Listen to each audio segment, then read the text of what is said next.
پیغام دیا ہے کہ اے میرے محبوب کی امت اپنے نبی کی قدر کرو.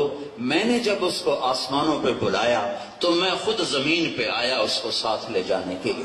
تو میں خود زمین پہ آیا اس کو ساتھ لے جانے کے لیے. تو میں خود زمین پہ آیا اس کو ساتھ لے جانے کے لیے. یہ کہ میں خود اپنے حبیب کو لینے آیا تھا. اس لیے جو آپ اوپر گئے ہیں تو جبریل کے کندھوں پہ سوار نہیں ہوئے.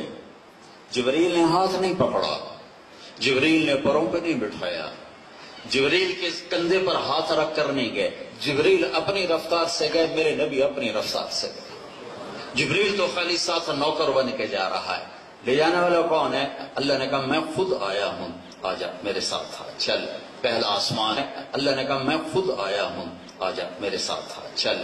پہلا آسمان ہے, اللہ نے کہا میں خود آیا ہوں, آجا میرے ساتھ چل.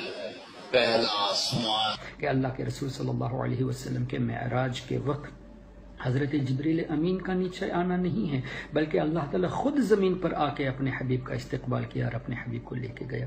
کیا یہ ہے انبیاء کرام کی شان بیان کرنے کا طریقہ جس میں کفری الفاظ استعمال کیا جائے؟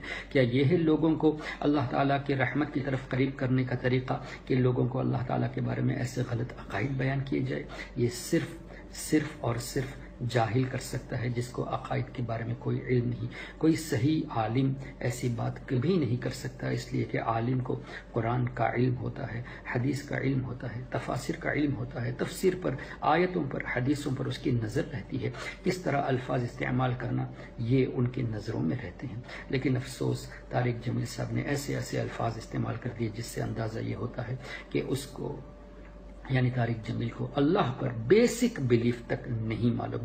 اب جس جماعت کے امیر کا یہ عالم ہو کہ وہ بیسک عقائد کو نہ جانے, اس سے کیا توقع رکھی جائے کہ وہ عوام کو سیدھا راستہ دکھا دے.